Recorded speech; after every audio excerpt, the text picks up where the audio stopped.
পুরো মধ্যপ্রাচ্য জুড়ে বাজছে তৃতীয় বিশ্বযুদ্ধের দামামা। আর এরই মধ্যেই লেবাননের ভূখণ্ড থেকে ইসরায়েলের ভূখণ্ডে হামলা শুরু করেছে প্রক্সি বাহিনী।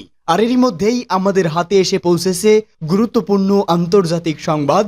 শুরুতেই জানিয়ে দিব এই সংবাদগুলোর শিরোনাম, এরপরেই থাকবে বিস্তারিত। ইসরায়েলের গভীরে আরও হামলা চালাচ্ছে হিজবুল্লাহ, হতবাক ইহুদিবাদী ইসরায়েলি বাহিনী। এছাড়াও জানিয়ে দিব ইরান ও হিজবুল্লাহকে ইসরায়েল আক্রমণে রাজি করাতে চেয়েছিল বলছে হামাস। আরও থাকবে এবার ইসরায়েলে অস্ত্র সরবরাহ বন্ধের আহ্বান স্পেন প্রধানমন্ত্রীর। এরপরেই জানিয়ে দিব এক গুরুত্বপূর্ণ প্রতিবেদন, মধ্যপ্রাচ্য সংঘাত কিভাবে শেষ হবে। এবং সর্বশেষ জানিয়ে দেব থার্ড ক্ষেপণাস্ত্র চালাতে ইসরায়েলে মার্কিন সৈন্য। এতক্ষণ শুনছিলেন সংবাদ শিরোনাম, এবারে বিস্তারিত। তবে তার আগে প্রতিদিনের আপডেট আন্তর্জাতিক সংবাদ সবার আগে পেতে ভিডিওটিতে একটি লাইক দিয়ে চ্যানেলটি সাবস্ক্রাইব করে দেওয়ার অনুরোধ রইল। গত বছরের অক্টোবরে সশস্ত্র গোষ্ঠী হামাস ও ইসরায়েলের মধ্যে যুদ্ধ শুরু হলে এতে যোগ দেয় লেবাননের সশস্ত্র গোষ্ঠী হিজবুল্লাহ। তবে ওই সময় হিজবুল্লাহর হামলা দখলদার ইসরায়েলের সীমান্তবর্তী অঞ্চলে সীমাবদ্ধ ছিল। কিন্তু গত 2-3 সপ্তাহ ধরে যুদ্ধের গতিপথ পুরোপুরি বদলে গেছে, যা এই মুহূর্তে হিজবুল্লাহ ইসরায়েল যুদ্ধে পরিণত হয়েছে। এখন নিজেদের অবস্থানও পরিবর্তন করেছে হিজবুল্লাহ। তারা এখন দখলদার ইসরায়েলের গভীরে ড্রোন, রকেট ও মিসাইল হামলা চালাচ্ছে। এসব হামলায় টার্গেট করা হচ্ছে ইসরায়েলি সেনাদের অব্যাহত সামরিক অবকাঠামো। এছাড়া সাধারণ ইসরায়েলিদের হিজবুল্লাহ সতর্ক বার্তা দিয়ে জানিয়েছে, তারা যদি ইসরায়েলি সেনাদের অবকাঠামোর কাছাকাছি থাকেন তাহলে যেন সরে যান, কারণ যেখানেই সামরিক স্থাপনা থাকবে সেখানেই হামলা চালানো হবে। কাতার ভিত্তিক সংবাদ মাধ্যম আল জাজিরা জানিয়েছে, আজ সকালে ইসরায়েলের বিভিন্ন জায়গায় সতর্কতামূলক সাইরেন বাজতে শোনা গেছে।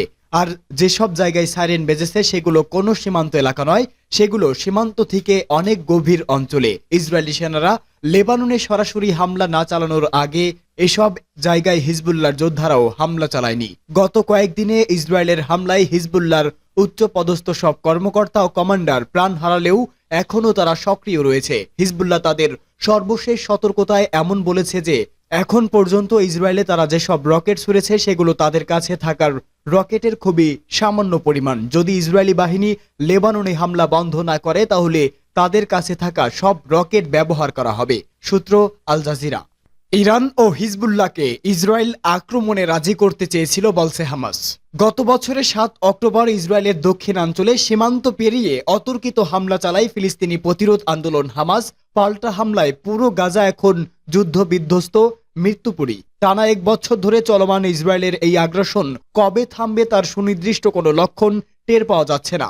7 অক্টোবর মধ্যপ্রাচ্যের পরিস্থিতি নতুন ইতিহাসে নিয়ে গেছে। এর মধ্যে যুদ্ধের বিস্তৃতি বেড়েছে লেবানন ও সিরিয়াতেও।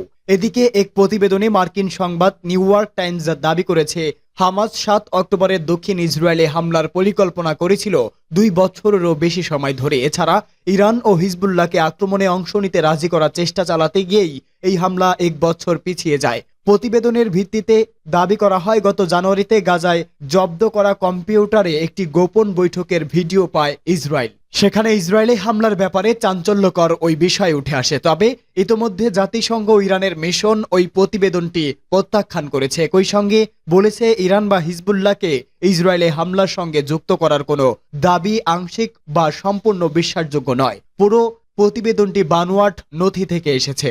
এবার ইসরায়েলে অস্ত্র সরবরাহ বন্ধের আহ্বান স্পেন প্রধানমন্ত্রীর। ফ্রান্সের প্রেসিডেন্ট ইমানুয়েল ম্যাক্রোর পর এবার স্পেনের প্রধানমন্ত্রী পেদ্রো সানচেও ইসরায়েলের কাছে অস্ত্র বিক্রি বন্ধ করার আহ্বান জানিয়েছে। আন্তর্জাতিক সম্প্রদায়ের কাছে এই আহ্বান জানান দেশটির প্রধানমন্ত্রী। তিনি দাবি করেন, মধ্যপ্রাচ্যে যুদ্ধ থামাতে হলে বন্ধ করতে হবে নেতানিয়াহু প্রশাসনের কাছে অস্ত্র বিক্রি। গেল বছর অক্টোবরে তেল আবিবকে সব ধরনের অস্ত্র সরবরাহ বন্ধ করে দেয় স্পেন। পাশাপাশি চলতি বছরের শুরুতে ফিলিস্তিনিকে স্বাধীন রাষ্ট্র হিসেবে স্বীকৃতির ঘোষণাও দেয় দেশটি।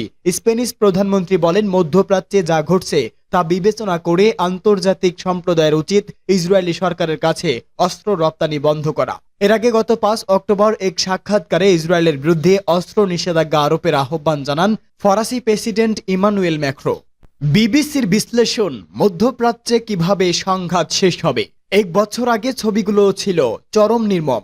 ইসরায়েল তখন তার ইতিহাসের সবচেয়ে প্রাণঘাতী হামলাটির ধাক্কায় হিমশিম খাচ্ছিল। ফিলিস্তিনের গাজা ইসরায়েলের বিধ্বংসী বোমাবর্ষণ শুরু হয়ে গিয়েছিল, মনে হয়েছিল সময়টা মোড় ঘোরানোর। যে ইসরায়েল ফিলিস্তিন সংঘাত অনেক বছর পর্দায় অনেকটাই অনুপস্থিত ছিল, সেটা যেন তখন বিস্ফোরণের মতো ফিরে এসেছিল। ব্যাপারটি প্রায় সবাইকে অবাক করে দিয়েছিল। মার্কিন জাতীয় নিরাপত্তা উপদেষ্টা জ্যাক সুলিভান গত বছরের 7 অক্টোবরের হামলার মাত্র এক সপ্তাহ আগে বলেছিলেন, মধ্যপ্রাচ্য অঞ্চলটি 2 দশকের তুলনায় আজ শান্ত।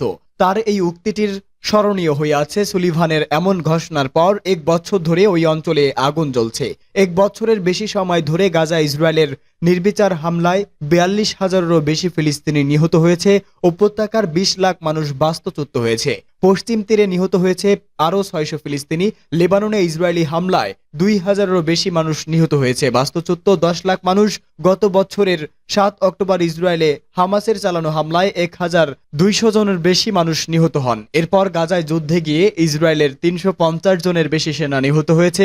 গাজার কাছাকাছি ও লেবাননের অস্থিতিশীল উত্তর সীমান্ত বরাবর এলাকার 2 লাখ ইসরায়েলি বাড়িঘর ছেড়ে যেতে বাধ্য হয়েছে। হিজবুল্লাহর রকেট হামলায় ইসরায়েলের প্রায় 50 সামরিক বেসামরিক মানুষ নিহত হয়েছে। মধ্যপ্রাচ্য জুড়ে অন্য গোষ্ঠীগুলোও লড়াইয়ে যোগ দিয়েছে। মধ্যপ্রাচ্য সংকটের অবনতি ঠেকাতে যুক্তরাষ্ট্র নানা চেষ্টা চালিয়ে আসছে, কিন্তু যুক্তরাষ্ট্রের কোনো চেষ্টাই কাজে আসেনি। দূরের ইরাক ও ইয়েমেন থেকেও রকেট ছোড়া হয়েছে। আর চিরশত্রু ইসরায়েল ও ইরানের মধ্যেও পাল্টাপাল্টি হামলার ঘটনা ঘটেছে। এমনটা আরও ঘটবে তা প্রায় নিশ্চিত। মধ্যপ্রাচ্য ওয়াশিংটনকে অতীতের যে কোনো সময়ের চেয়ে এখন কদাচিৎ প্রভাবহীন বলেও মনে করছেন। সংঘাত যখন ছড়িয়ে পড়েছে, এর উৎপত্তি দৃশ্যপট থেকে ঝাপসা হয়ে গেছে, ঠিক যেন আরও বড় বিপর্যয়ের দিকে ধাবিত হওয়ার কোনো জগদ্দল গাড়ির পেছনমুখী কাচে হারিয়ে যেতে থাকা অন্য কোনো গাড়ি দুর্ঘটনার দৃশ্যের মতো। গত বছরের 7 অক্টোবর আগে পরের গাজাবাসীর জীবন প্রায় বিস্মিত হয়ে গেছে, কারণ গণমাধ্যম শ্বাসরুদ্ধভাবে মধ্যপ্রাচ্য একটি সর্বাত্মক যুদ্ধের আশঙ্কা কথা বলছে।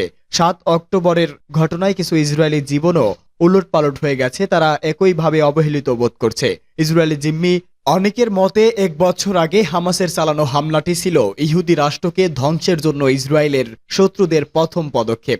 ইসরায়েলও পাল্টা আঘাত করেছে, যেমন লেবাননে হিজবুল্লাহ অব্যাহত পেজার বিস্ফোরণ ঘটানো, নিশানা করে গুপ্তহত্যা, দূরপাল্লার বোমা হামলা ও গোয়েন্দা তথ্যে পরিচালিত অভিযান জানিয়ে দেশটি অনেক গর্ব করে থাকে। এসব পদক্ষেপ ইসরায়েলের 1 বছর আগেও হারিয়ে যাওয়া আত্মবিশ্বাস কিছুটা পুনরুদ্ধার করেছে।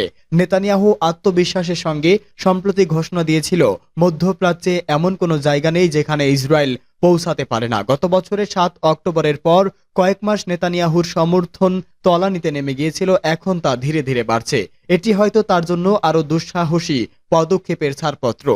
থার্ড বিমান প্রতিরক্ষা ব্যবস্থা চালাতে ইসরায়েলে মার্কিন সৈন্য পাঠানো হচ্ছে বলে N12 মিডিয়ার খবর প্রকাশিত হয়েছে। ব্যালিস্টিক ক্ষেপণাস্ত্র ধ্বংস করতে থার্ড ক্ষেপণাস্ত্র বসানো হচ্ছে বলেও জানা গেছে। প্রকাশিত খবর অনুযায়ী থার্ড সিস্টেম পরিচালনার জন্য ইসরায়েলে মার্কিন সৈন্য মোতায়েনের সিদ্ধান্ত নেওয়া হচ্ছে। ইরানের উপর ইসরায়েল হামলা চালালে তেহরানও বসে থাকবে না।